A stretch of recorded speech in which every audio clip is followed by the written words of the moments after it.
This is the Entrepreneur Unleashed Show, episode 16 with Remy Chausse. The Entrepreneur Unleashed. The Entrepreneur Unleashed. The Entrepreneurs Unleashed. The podcast where purpose and passion become revenue streams. Be real. Take a stand. Change lives. Here's your host, Patty Keating. Welcome to the Entrepreneur Unleashed Show. I'm your host, Patty Keating. Entrepreneurs everywhere are creating a new breed of business success. They're making their own rules, taking a stand for their purpose, leading through integrity, and making money by changing lives. Join me each week for compelling messages that will inspire and empower you to unleash your true purpose.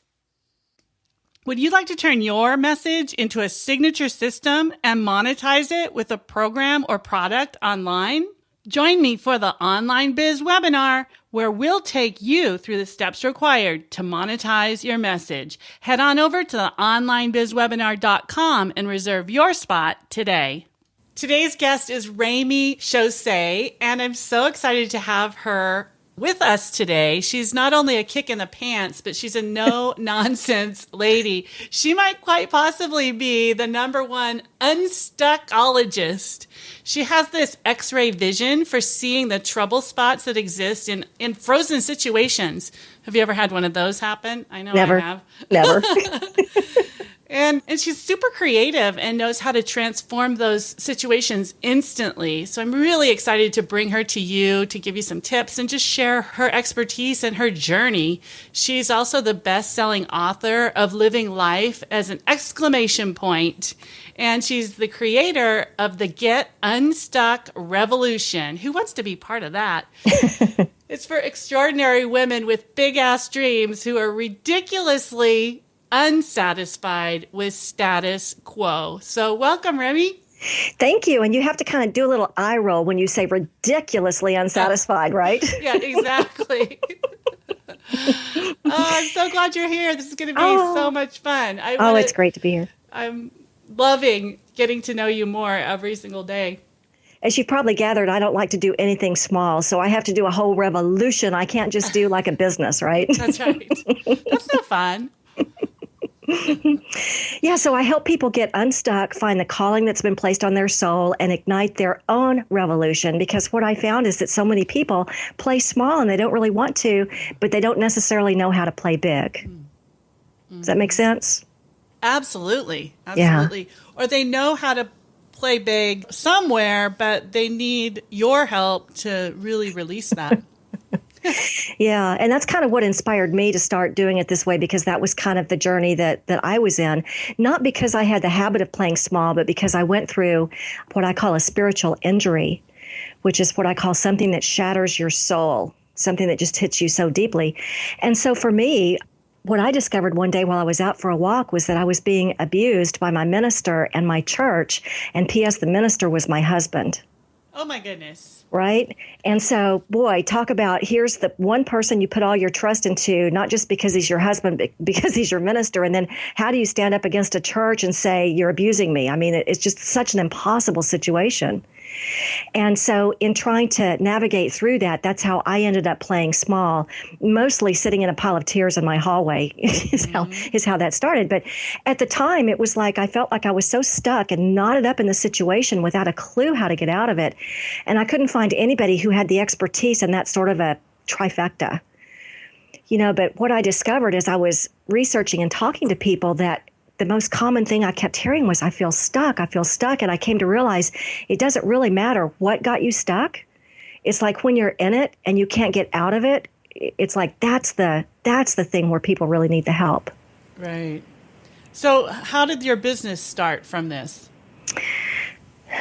Well, it started from trying to find somebody who could help. I looked at therapists and life coaches. I went through somebody who did the EFT, the tapping, creative visualization. I mean, you name it. I went to everybody, and I couldn't find anything that would help. So it really forced me to research. And what I would do whenever I picked up a book to read it, I just pretended that author was my personal coach, which is like my number one tip for the day. You can pick up a book for $9.99 at the store, or even go to the dollar bookstore and find something and let that author coach you. If you read it from that perspective, is a really great way to get unstuck. That's great. Yeah. So what major obstacles showed up on your path once you started your business? Well, it was kind of understanding the early struggle. You know, every business, either when you start up or when you're looking for your next revolution, looking to up level, every single business goes through this stage of early struggle. It's inescapable. But what a lot of people, I think, don't understand in the structural format of this is that you have to go through a stage of exposure, promote, aggressive marketing, not light marketing. The aggressive marketing is what gets you out of that early struggle. Well, for me, I'm such a metrics person. I really wanted to put a number on that. And so my obstacle was figuring out what that number was. And when I looked at it, I thought, well, if you have a one-on-one business, like if you're a life coach or, you know, a bicycle repair person, you're doing one job or one person at a time, your exposure needs to be about 150 new people a month you need to be exposed to be able to build up your client base. If you have an online business, that number needs to be closer to 1,000 new people a month that you're being exposed to flesh out those ones that you want to work with. So when I'm saying aggressive marketing, I really do mean aggressive. Exposure with a capital E. Hell, let's just capitalize the entire word, exposure. With an exclamation point at the end. With an exclamation point at the end, right? And so that was your obstacle. How did you move through that challenge? Well, you know, it really is just one foot in front of the other, one step at a time.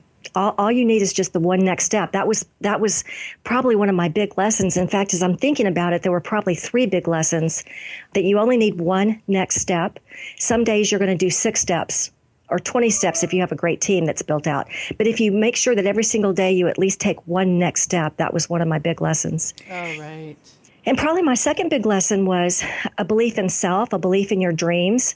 You know, there's a day you wake up when you realize there's a calling that's been placed on your soul. And once you recognize that, you can't dream too large or dare too much. You've got to have the belief in the dream. It's been revealed to you for a reason. And that's kind of this dichotomy where I would see people that are playing small, wanting to play big. And there's like this crossroads that you come to where the universe is kind of asking you to choose the direction. How long have you... Go ahead. I was just going to say probably the third lesson, the biggest lesson for me is that I always know what's right for me. And living with that truth and making those choices every time you're at a crossroads is like really tough because we're sort of, especially as women, we're raised like, can't we all get along? And we're raised to be nurturers. And in nurturing the other person, are you also nurturing yourself? So for me, being reseated in the idea that I always know what's right for me, big lesson. We can capitalize that word too. How long have you had your business, Remy?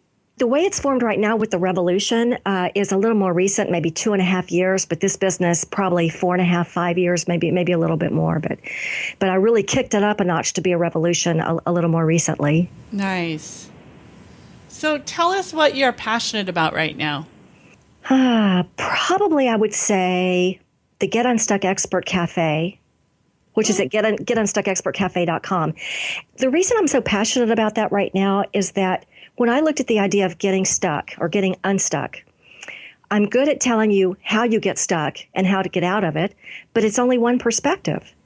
And I thought if I could bring in other experts, therapists, ministers, spiritual advisors, life coaches, authors, you name it, to give their perspective on how to get unstuck, I thought, now that's really hot. Because when I was stuck, I really didn't want just one perspective. Because you go to that one life coach and they have kind of a limited viewpoint, right? And sometimes it's this different viewpoint that maybe doesn't have the right thing, but you combine it with the first person and all of a sudden you've got some magic. Yes. So I really love the idea of bringing in different perspectives on how to get unstuck. So you've got this cafe, and how long have you had the cafe? You know, it's so funny. I started this years ago, 4.5, 5 years ago, and didn't know what to do with it. because it was in part of my own journey. I was interviewing people. Well, what do you do about this? I remember one day I had a woman on the phone who was a psychotherapist and an ordained minister, and she had a degree in metaphysics. I mean, what a wonderful person to talk to. And so I would do these interviews with these people, and I'd put them on Facebook, and then they would sit there and not get any attention because I didn't know how to promote them. Oh. Right? Mm-hmm. Yeah, so I started doing this actually quite some time ago. So you've got a lot of information in that cafe. I know, right? Then I had to figure out how to, exposure. Yes. And so what's your vision for your business for the next, say 3 to 5 years? My most recent book is called How to Get Unstuck, How to Get Out of Status Quo and Get Past Go in 30 Easy Steps. It's like this little amazing, like each chapter is only a page or two with a little exercise, a little quotable that you can meditate on or think about. And my vision is to get that in front of 40 million people.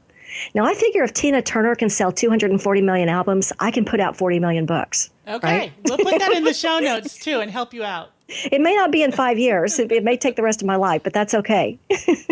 And tell us why you're passionate about getting that book in front of those people. Well, because it's so easy. It's so easy. It's like not a book. Here's my soapbox issue. When I pick up a book, a self-help book or a personal development book, and they spend 9 chapters telling you how much you suck, and then the last chapter, they finally get around telling you how to get over it. It's like I'm depressed by the time I get to the last chapter, right? So I wrote mine so that each chapter was about a bite. You could pick it up anywhere. Uh-huh. When you get unstuck at chapter 3 or 4, you can pick it up again 6 months later, the next time you get stuck, right? Uh-huh. Uh-huh. And start over. So it's my favorite thing. It sounds like you have a real passion for helping people move forward. Yeah, truly. So tell us what the best advice you ever received. Tell us what that might be. I wish I could say it was from my mom or from some mentor, but it really fell out of my own mouth one day. Has that ever happened to you where you say something and you turn to look to say, who said that? I was working with somebody who did creative visualizations. And I was sitting on his couch and I said, making big money is what I do best. And to think anything else is absurd. And I heard it come out of my own face. And I was like, who just said that? But the truth is, it's like when you find that a calling's been placed on your soul, you can't dream too large or dare too much. And I looked at that and said, well, if I think about lack, of course, I'm going to magnetize more of that to me. But now that I know that thinking of that is absurd, that's my own word. It's my own advice, right? Why not take my own advice? Yes. Yeah. So if you look back to the beginning of your business, what would you say the biggest personal growth you experienced as a result of that journey would be? Learning how to protect my own energy. Energy is a big topic. And I believe that we all have an energy that's very natural to us. For me, it would be optimism. Optimism and enthusiasm, which I kind of combine into its own energy, which would be enthusiastic optimism. I have to protect my own energy. If I allow other people into my universe that want to suck that energy from me or stomp on it or squish it, I'm really no good. But when I realize that I'm happiest in my own energy, then not only do I protect it, but now I can share it with others. So protecting that energy and realizing if I get into a relationship, whether it's in business or personal or just a friend, and I walk away from that engagement and I feel like just the life has been sucked out of me, I know it's time to begin protecting it because it really is my most natural resource. Yes. Okay. Well, personal growth shows up in so many different ways. Mm-hmm, mm-hmm. And sometimes it sneaks up and we grow and we don't even notice it. Yeah, so true. My goodness. And then we look back and we think, why was I making those choices last year or last month or whatever? And you realize that it's because who you are has actually changed. I don't know how old you are. I'm 56 years old, but the first day that you turn on the oldie station and you go, what? How is that an oldie? It's kind of the same experience where you look back and you go, what? Why did I used to do it that way? That's exactly true. My kids turn that on in the car and I'm like, oh my gosh, this station rocks. And they're like, yeah, it's the oldies. Dad listens to it too. Oh my gosh, how did that happen? They need to rename that station. They've got it mislabeled. Oh gosh, I tell you. Just call it goodies, not oldies but goodies, just goodies. Okay, so tools and resources. Yeah. What gadgets or tools do you use that really makes your life easier? You know, I'm not technical. When I stood in line at heaven before I came into this life, I forgot to stand in the line to get anything technical. So yeah, I'm not technology oriented at all. It's got to be something easy, and it has to be very visual. So I'm playing right now with Trello, Trello. It's like Evernote, which is my other favorite, but it's like Evernote, but for organizing a team or organizing a whole project. Oh, nice. And it's almost like having virtual sticky notes.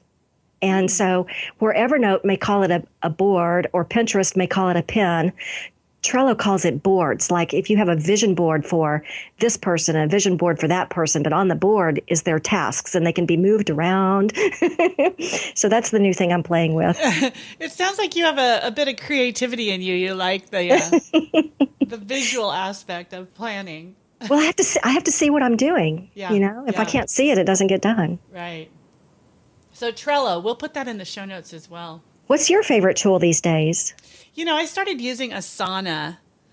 I think it's How do you about spell 3 that? weeks. Asana.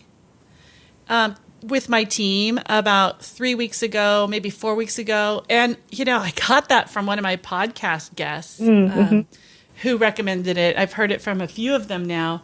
And I was using Nosby previously, and I like Nosby. I really like Asana, and my team is engaging with each other using that. You can comment on tasks. You can everybody can assign tasks. You can tag, you know.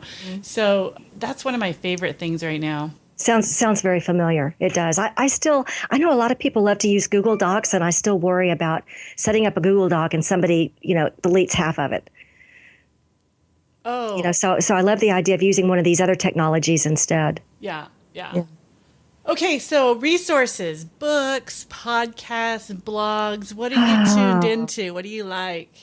You know, I have two favorite books. I want to do a quick time check here because I'd love to talk about both of them since they both impacted me business-wise. I mean, I could give you a list of 100 books that impacted me personally, but one of them is Predictable Success. The thing I love about that is he gives a little, and he's got a little beginning webinar on the Predictable Success website, but he talks about these phases. One of them I mentioned earlier, early struggle. And not only do you see what phase you're in and what phase is coming up next, but he tells you how to deal with each one. So once you get through early struggle, you enter what he calls fun, which is where you start making the money. And as you grow through that, then you get into a phase called whitewater, which is very descriptive, where everything starts going wrong. And it forces you to put systems into your business, because if you don't, it's just you're going to drown. But if you get them in, then you get into predictable success. And as your business continues to grow, if you don't become flexible with your systems, then you start having like the whole thing happens in reverse. You stop falling apart again. So I love his idea, and I've never really heard anybody put business planning and business systems quite into an easy formula like he does. We'll add love that as book. well. The other thing he talks about that I love are the three types of business owners. One being the visionary, which would be me. One being the operations person. And one being the more numbers, metrics, bean counter type person. And when we first start in business and startups, we have to wear all three hats, which can be quite a challenge, especially when you're growing. But he uses a great personality test to see which one you are. And I'm like almost 50-50 visions operations. So I have to be very careful, because I'll just spend like 2.5 years totally in the operations and forget that I'm a visionary. Yes. And right? The visionary is the one who's out, being seen, right? Yeah. And also the rainmaker. So somebody's got to stay ahead of the operations person making the rain, right? So I love that book. The other book that I truly love, a couple of books by Victor Chang, Chenj. He's a MBA smarty pants business guy, but one of his books is on how to go from $1 million in revenue to 25 million. And when I read it, I could see it even starts with startups from 0 to $1 million. And then his other book is How to Recession Proof Your Business, which is great, really, anytime, just common sense book. But what I gleaned from his work that I love is how to choose distribution channels, because you can go out to networking groups one by one, come home with 5 business cards and hope that somebody's going to become a client. Or you can find a distribution channel like Amazon or YouTube or Udemy or a podcast channel and really reach 150 a month if you're a one-on-one person, or 1,000 people a month if you're an online business. So his idea of how to find the distribution channels is genius. And his other perspective is it's your job as the business owner to go and find the oil well. And once you strike oil, turn it over to your team and go find the next oil well. And I'm like, learning this was just, I'll sit there and drill oil until I'm just exhausted. And then suddenly we need a new oil well, right? Operations manager. That is so true. It's, you've got all this business coming in, and then they start to leave and move on. And then people will be out, okay, now I need to market instead of the consistency that's required. And we have to have a team in order to do that. We have to. And even think of it this way. Even if you find this one magical oil well, this one genius that you have, the calling that's been placed on your soul, and you're really good at it, you might have 20 different ways to expand it. But if you're just drilling the one oil well, you can't see that you could have a whole new audience, a whole new product, a whole new method of delivering if you're just focused on drilling that one oil well. Reach more people. Yeah. And the people drilling your team, they don't know how to be the visionary. Mm-hmm. Yeah. Let them do what they're great at. Let them do what they're hello. That's a big lesson for a lot of people once they have created their business and, they've had some success, and then, they've worked so hard and nurtured it and bootstrapped and then, okay, now you need to let all of that go. Delegate. It's hard. It's hard for the visionary to let go because we're used to doing it ourselves for so long. But I learned something from one of my mentors that I'll never forget about building the team. When you bring in a team person, you don't necessarily have to pay them in the beginning for this reason. Let's say that you have an audience of 2,500. There are going to be a few people that are already raising their hands. Can I come and work with you? They want to be an intern. So you start there. You're not paying them yet because you're getting to know each other. And if it's a good fit on both sides, then you start with a 30-day contract. Mm-hmm. But people get all hung up in this idea of hiring. Mm-hmm. And what if I make a mistake? And what if they take my material and move on to their own thing? Well, that's why you have these two probationary periods. Mm-hmm. And so it's just like a renewable 30-day contract. Maybe you renew it another 30 days, and then maybe you renew it for 3 months the next time, and then maybe you renew it for 6 months the next time. But we get into this commitment phobia. Yeah. And part of it is we don't know how to be the manager, right? Exactly. Yeah. Yes. So little true. Baby steps. That's what I love. One step at a time. That's all right. You need. And, you step into it and then you grow. You have to grow into who you need to be in order to be there. And then you take the next step. Right. You may really suck at being the manager and realize that the person that you just quote unquote hired, they don't know how to be managed, and you've got something falling apart. Well, if you're only on a 30-day thing, well, it's easy to repair. Yeah. The next person you bring in is more of a manager type. Yeah. Okay, Remy, so looking back, if you were to do it all over again, yes. What would you tell your younger self? My younger business self, I would say, start building the list early. I wanted to build my foundation first because when I started, my confidence was at a lifetime low. But I wish I'd put more effort on building the list. In my younger business self. In my younger personal self, I wish I hadn't wasted time on toxic relationships. Mm. Now, granted, they're there. Every person you meet to me is a spiritual partner. They're there to bring you your lessons. But could we learn without the toxicity? That's what I would tell my younger self. That is awesome. Thank you so much for sharing everything with us today. I so appreciate it. And I love the work you're doing and look forward to, getting into the cafe and hearing some of the great material you have. We'll put a link to the cafe. I'm just wanting to turn all these questions back on you. Absolutely. I know, right? I mean, with all these people you've been interviewing, surely you've got some really great ones. I'd love to be inside your head. Well, we can make that happen. Yeah. Thank you so much, Remy. Thank you. Would you like to turn your message into a signature system and monetize it with a program or product online? Join me for the Online Biz webinar, where we'll take you through the steps required to monetize your message. Head on over to theonlinebizwebinar.com and reserve your spot today. I hope you enjoyed this week's episode of the Entrepreneur Unleashed Show. If you did, please go to pattykeating.com and let me know what you're up to this year in your business. While you're there, be sure to grab your copy of 5 Quick Ways to Share Your Expertise.